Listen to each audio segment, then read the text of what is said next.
plug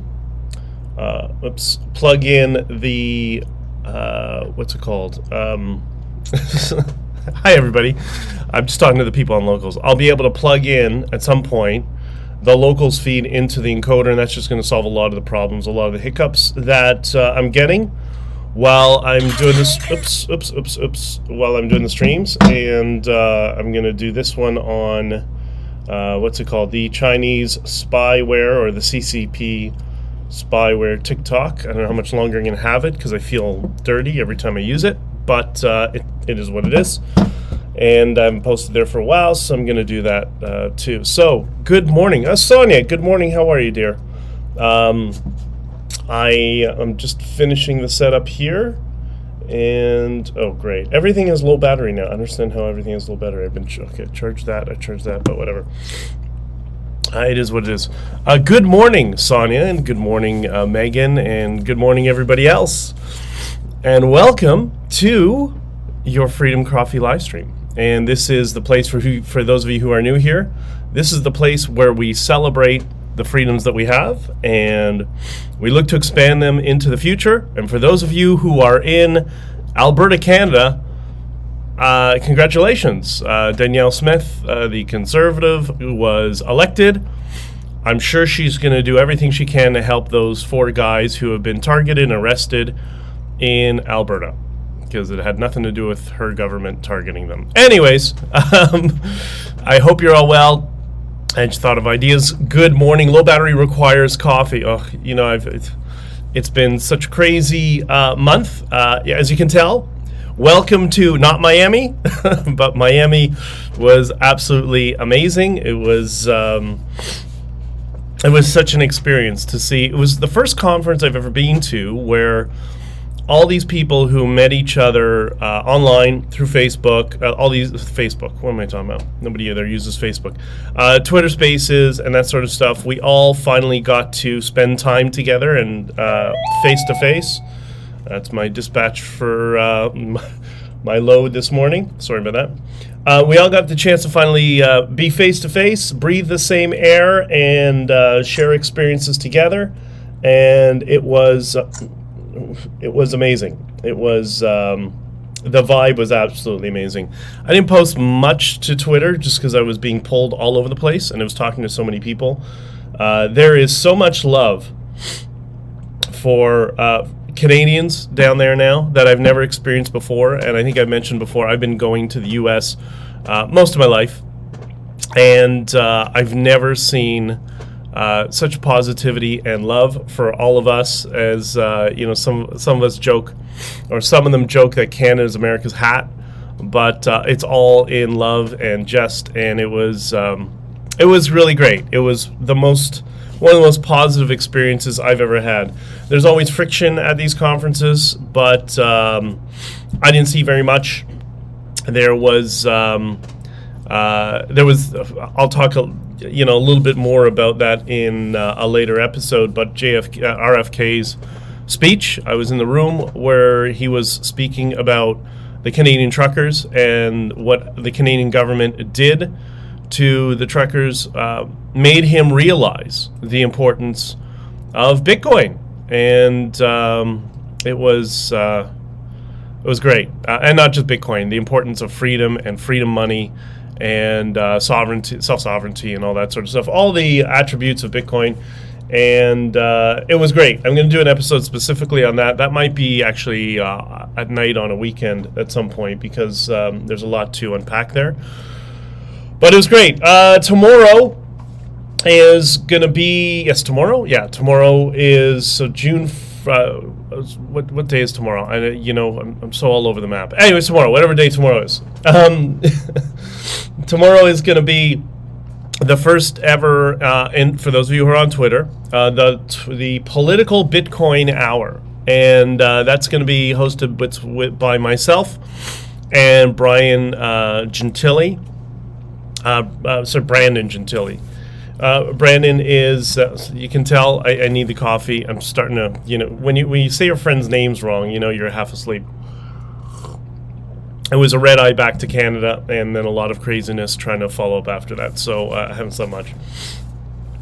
So Brandon and I are going to be starting the Political Bitcoin Hour, and what we're trying to do is, for those of you who are in Bitcoin, I know some of you are, we're trying to take some of the pressure off of all the Twitter spaces where people come in and talk about Bitcoin, and talk about Bitcoin, and people bring in politics. And a lot of the Bitcoiners don't want to talk about politics. Fine. So we're trying to give a space for everybody else who wants to talk about Bitcoin and politics. I think it's all relevant now. And so we're going to start tomorrow at 12:15 in the afternoon at the tail end of Cafe Bitcoin. That's where we're going to start. So if you're on Twitter Spaces, or you're like Bridget, who's here in the chat, and you're in the truck and you need something to listen to, please join. Sonia says, I need a double espresso. I need a lot of things right now. By the way, Florida's awesome. I know a lot of people don't like it, especially in my experience. People in Western Canada aren't fans of Florida because of the heat. Yeah, it's very hot. It gets right now. It's getting very hot, and I'm sure a lot of the New Yorkers who move down there, I don't know how many seasons they're going to last through this. But yeah, I personally love it. But you can even see people there who are fresh and moved there are starting to get a little. It's a little hot.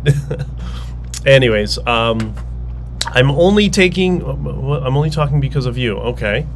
Okay. Yeah, Bridget. By the way, Bridget is on Twitter.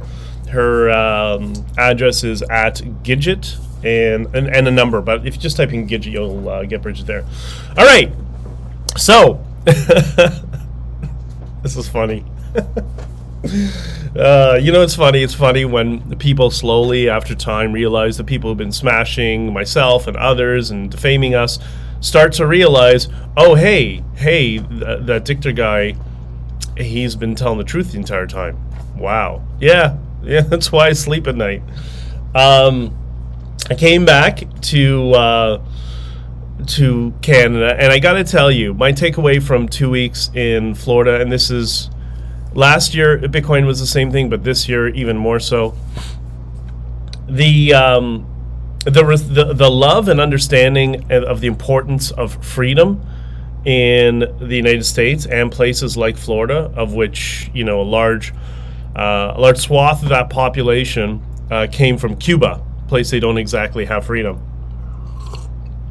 It's amazing. It's like a little blanket you can put around yourself, that all these people who embrace freedom and oppose authoritarianism, it's wonderful. But I got to tell you, some of my friends down there were asking me, WTF is wrong with Canadians? Pardon my language, but what the fuck is wrong with Canadians? As one of them said to me. I said, what do you mean? He says, and this is a financial guy. This is somebody who understands markets, very well educated, that sort of stuff, very, very successful. He says, I see your Twitter feed, and I see all of these, political slaves attacking you online and trying to build some fake narrative around. He's like, I don't even understand half of it. I don't care. I just know it's bullshit. I know because I understand through all my years of building businesses and having employees and dealing with the government, I can see right through it immediately that there's so much was a setup there. And he said to me, this one friend said, do Canadians believe everything? They believe everything they see. They go on the internet, they believe everything. That's how Canada works? He's like, is that how Trudeau got elected? I said, well, we do tend to be a little bit naive. At least that's been my experience. And all my time living in Latin America, seeing other Canadians, it was the same thing. But it was very funny to hear that and come back to Canada. And yesterday I turned on this YouTube channel that I just haven't had time to watch for quite a while, but I like them. I know how much they like me, but whatever. Don't really care. They seem to be good. They seem to be cool. And that is it's a thing called War Campaign, and they were addressing a tweet that somebody had said to me I think a day prior or something like that, which was from that idiot Fed McKenzie, well, I shouldn't say he's an idiot. He knows how to play so many of you, right? But he put out a thread of how Fed McKenzie believes it's wise for all of us. These are the freedom fighters, right? The people that I've been saying have been sabotaging us. One of the part of this large conglomerate of groups that have been sabotaging us. He came out and endorsed the idea of a digital ID in Canada. That's your freedom fighter. Remember, I might have said it even on this stream. I think I did. That Fed McKenzie is a leftist. He's a lefty.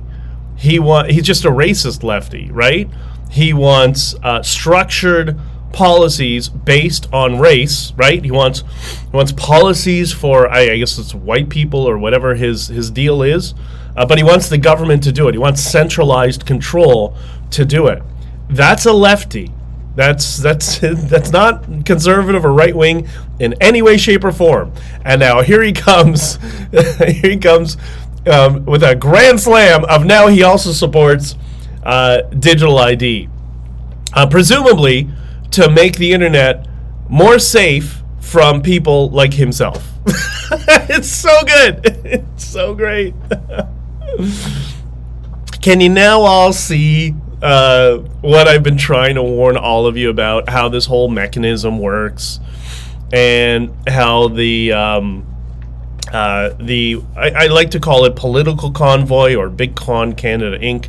latches on to loser grifters who have nothing in their lives, who destroy the lives of the people around them, and they have a lot of what's called pressure points. They have weak points that they can apply pressure to these individuals to turn them into being informants, to being slaves for their political ambitions, right? They become political actors, and it's all about shifting voter blocks. That's all it is. It has nothing to do with governing any of us and for bettering the countries. No. It's about money and controlling voter blocks, and you are the product. And a good example of this is that group that he started. Like, you always think, why the hell was this idiot and this Diagolon group brought into the POEC? And it's pretty simple.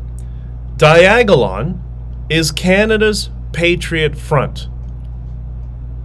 Think about it. Now I want to repeat that. Diagolon is Canada's Patriot Front. And how do you know these organizations are fronts? Well, in the case of Patriot Front, it's in the name. They say they're a front. That's exactly what this Diagolon thing is. That's why they were brought into the POEC, as an attempt to smear the rest of us who just got together to support freedom and liberty and trying to end mandates and end the Arrive Canap. That was it.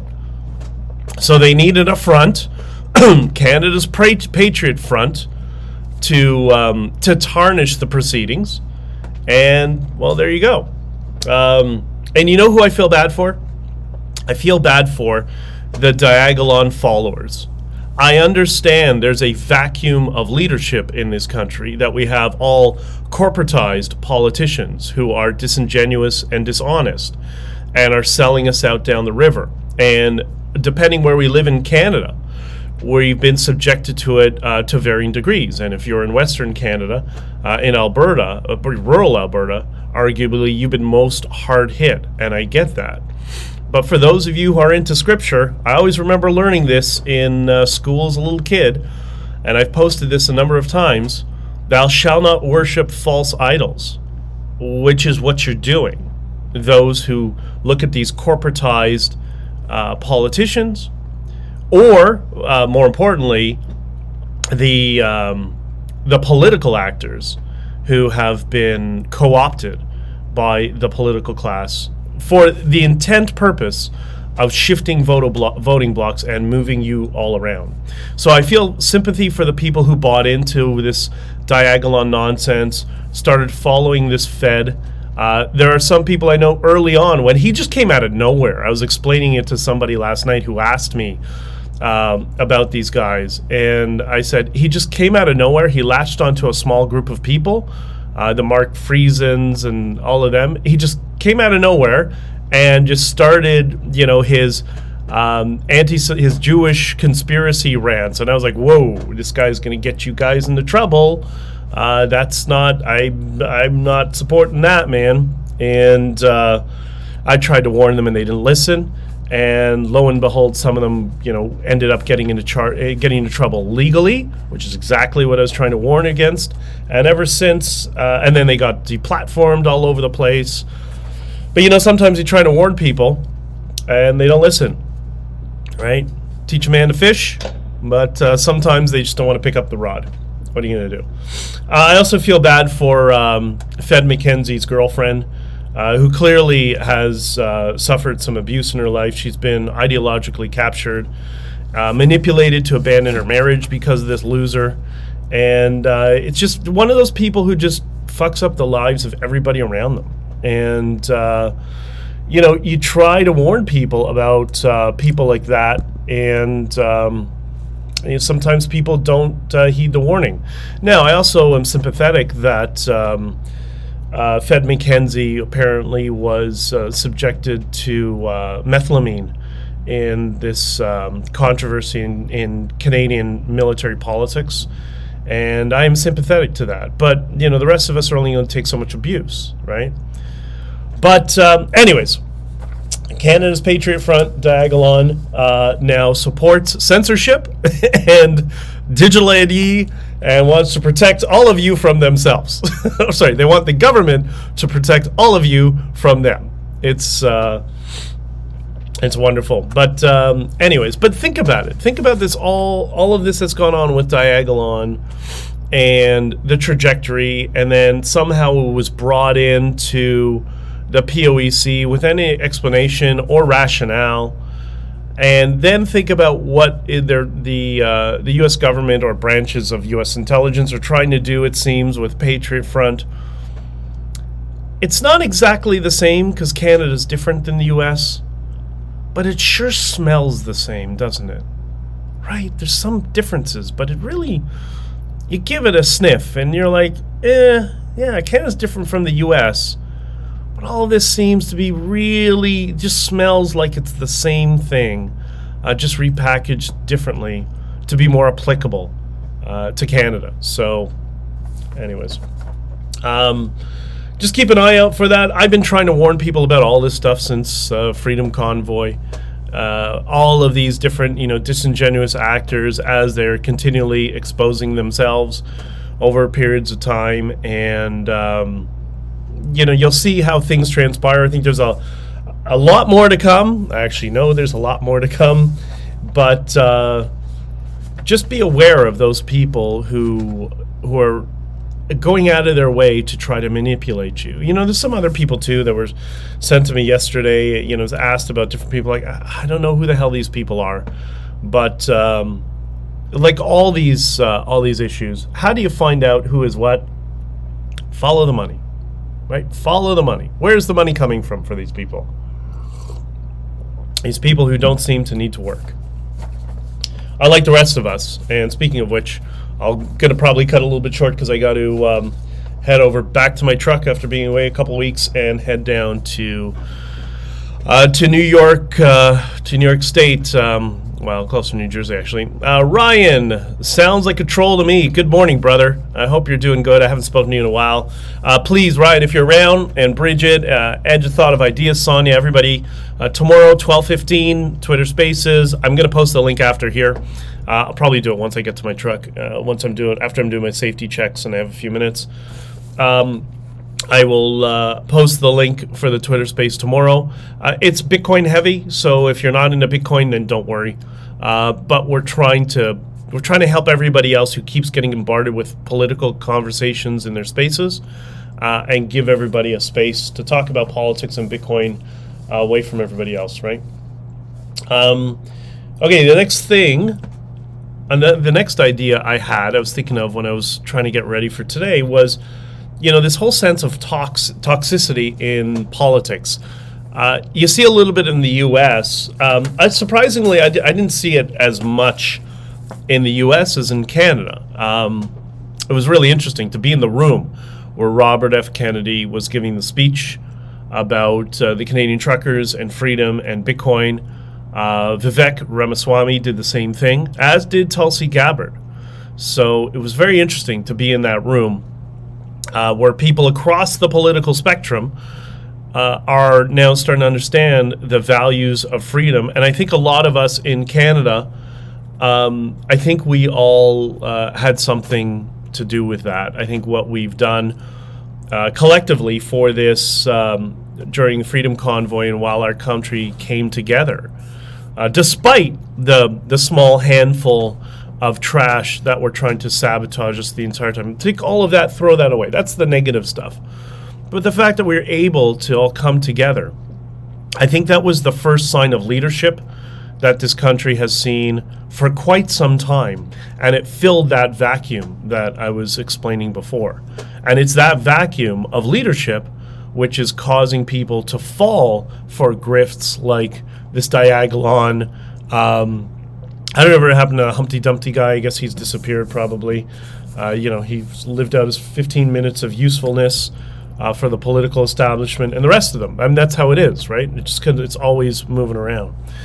And so there, things were quite positive. It was very interesting. It always used to be Canada was the positive place, and especially Miami and on the beach was the more negative place in terms of, kind of its vibe. People were a little bit more lost, a little bit more lonely, and whatever. It seems to have switched. That is now Canada, and in this case, Miami was the more positive place. It was very, very interesting. But so this toxicity that we feel, and we can all taste in the air a little bit, and I think that's part of what's making people so upset and making people so desperate for some leadership.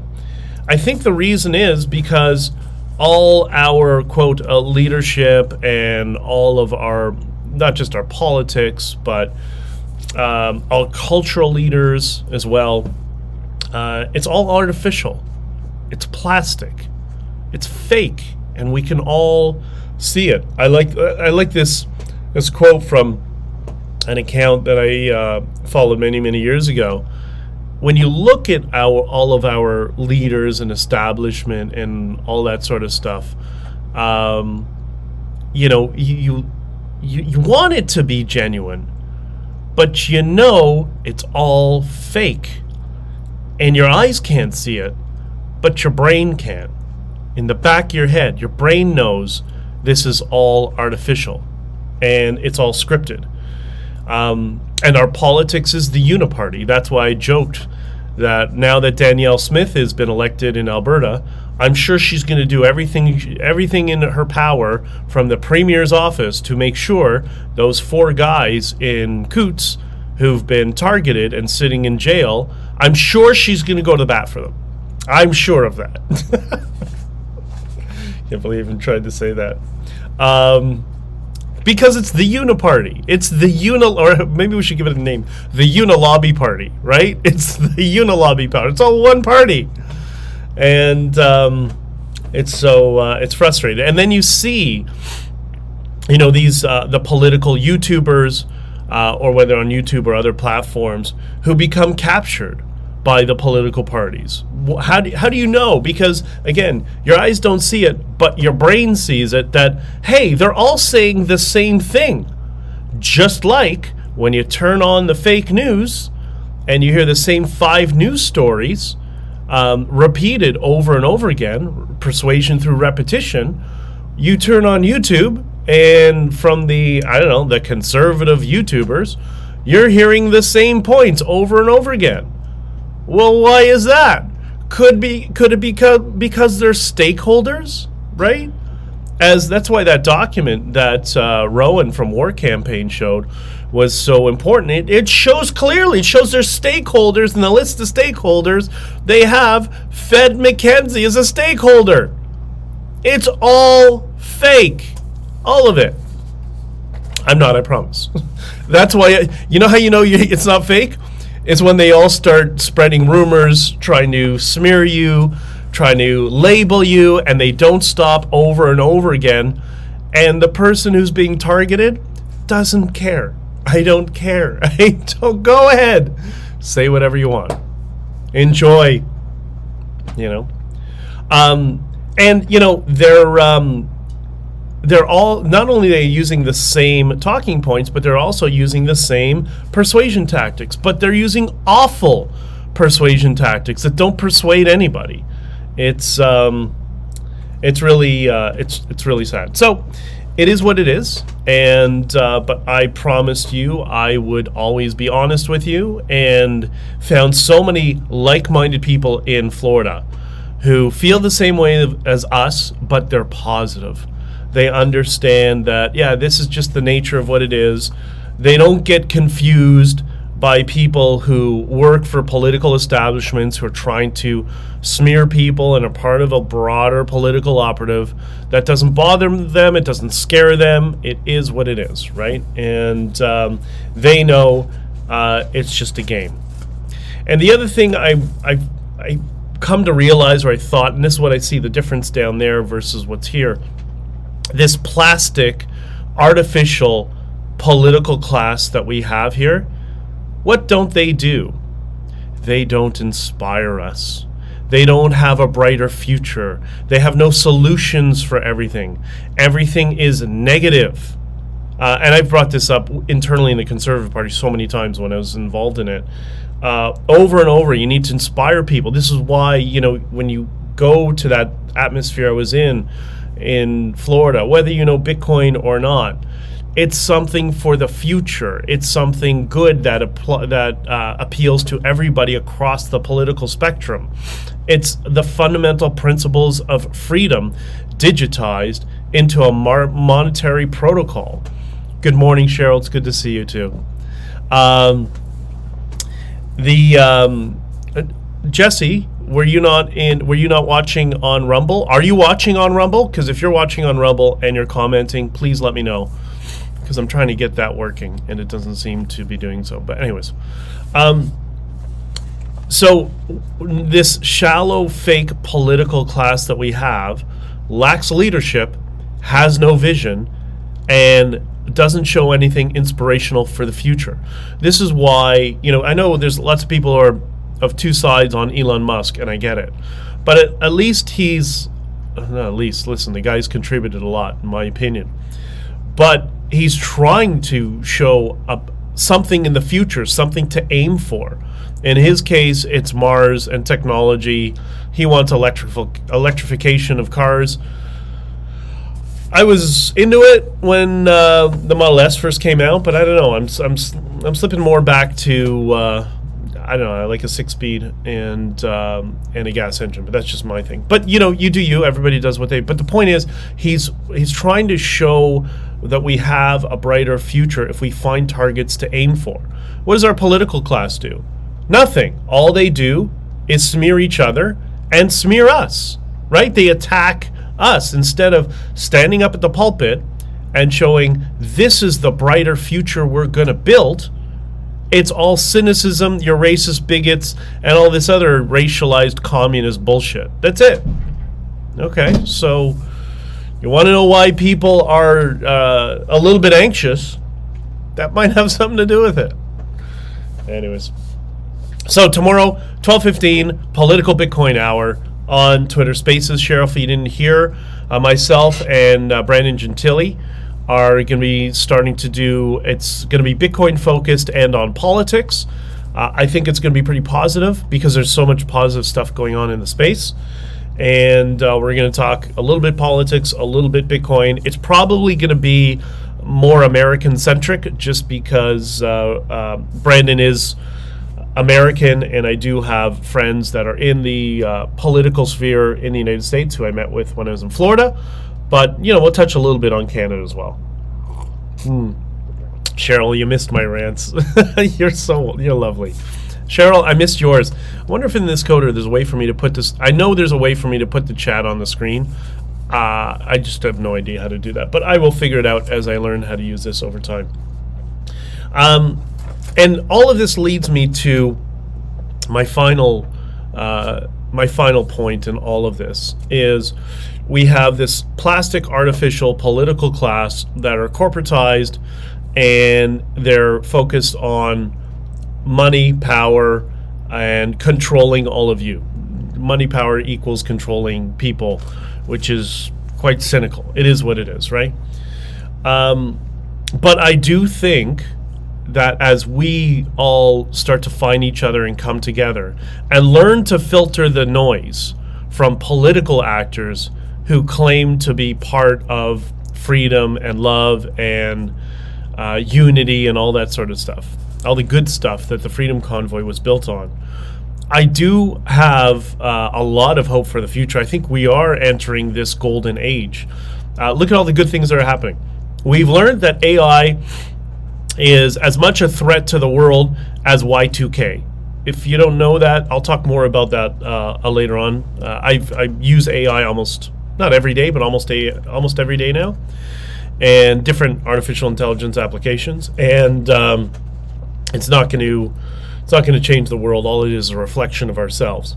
So we've learned that the threat of AI is, in my opinion, and I think in the opinion of many other expert technologists who were also concerned, they realized that, yeah, this is not really something to be worried about, especially since we'll all have our own AI assistants over the long term.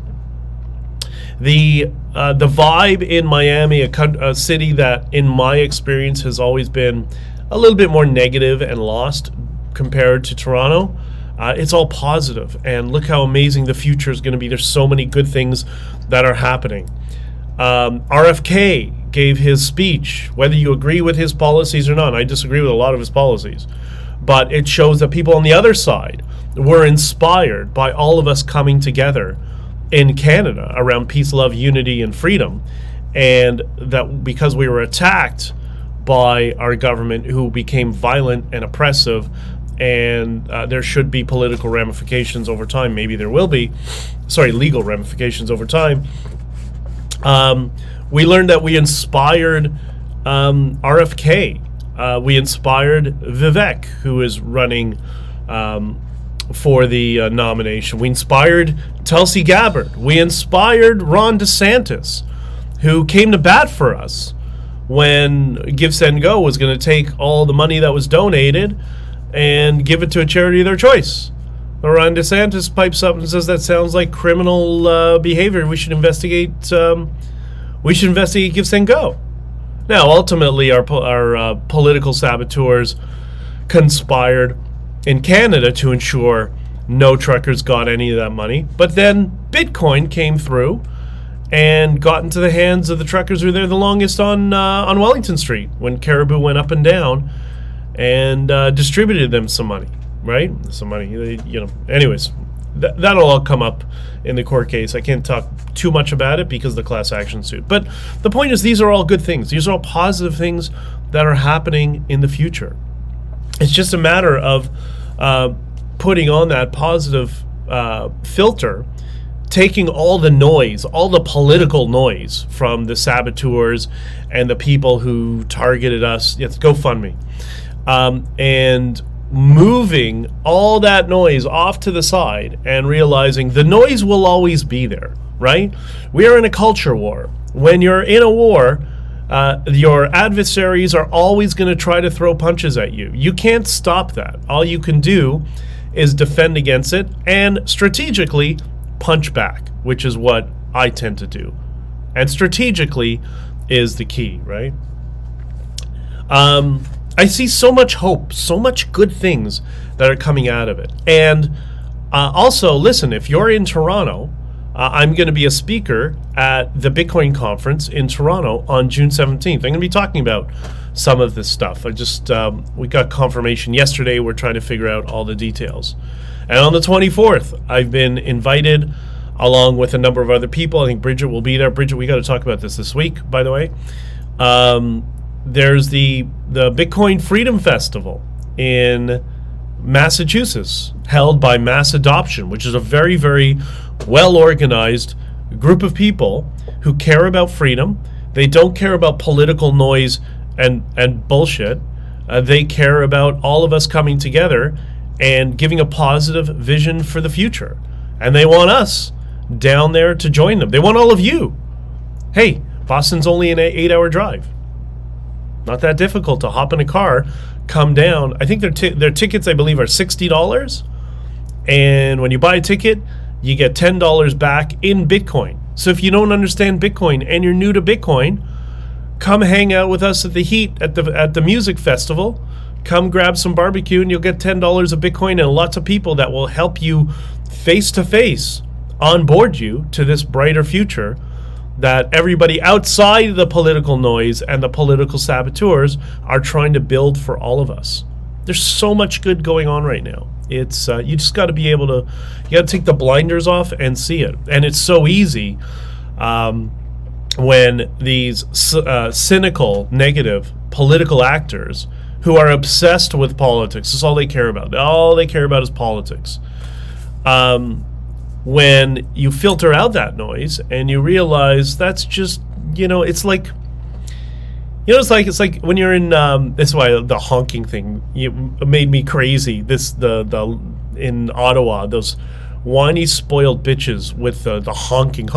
Like, have you ever been to Mexico City? Like, Mexico City, every day is like that. Honk, honk, honk, honk, honk, right?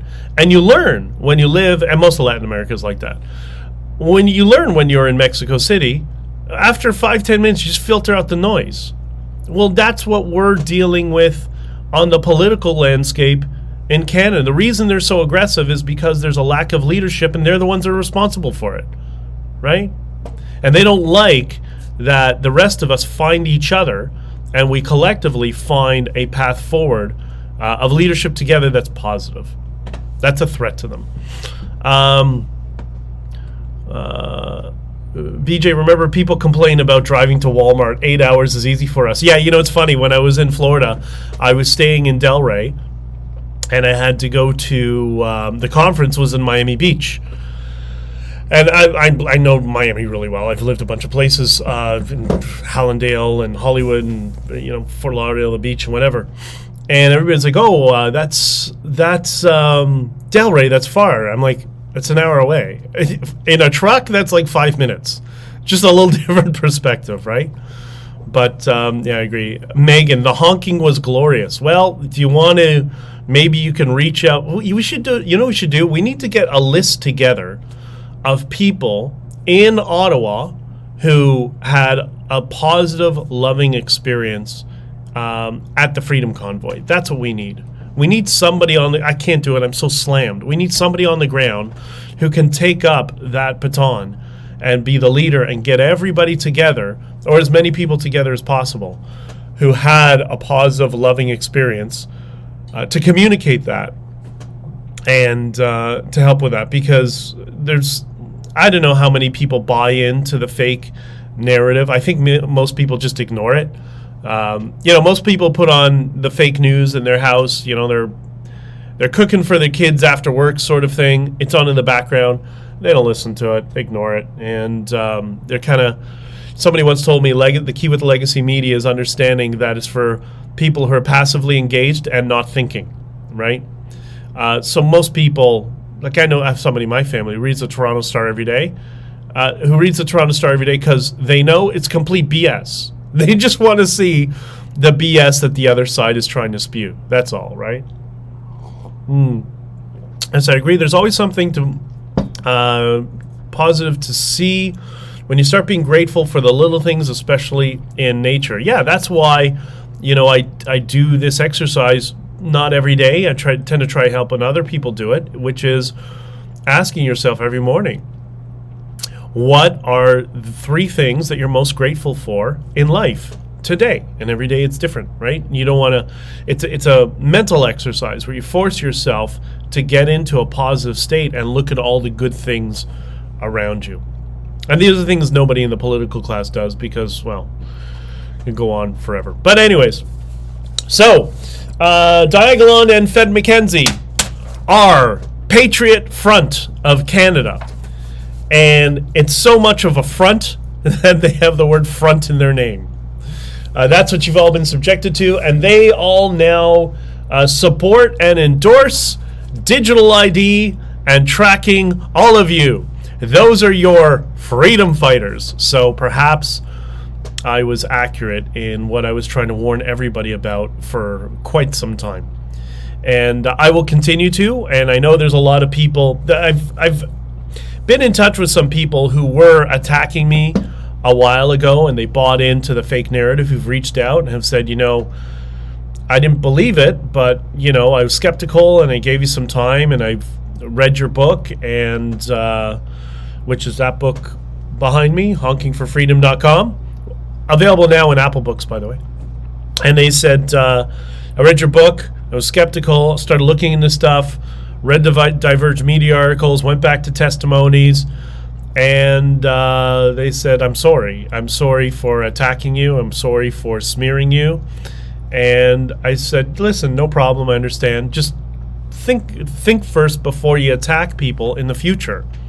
When somebody says somebody else is bad, if they don't like that person, you might want to take that with a little bit of skepticism, right? And or if there's political ambitions or narratives that are behind the scenes. So I'm reading the chat. You guys, you're gonna get me into trouble. It's so tempting, but I'm when the time is right, things will come out. And I am very, very patient.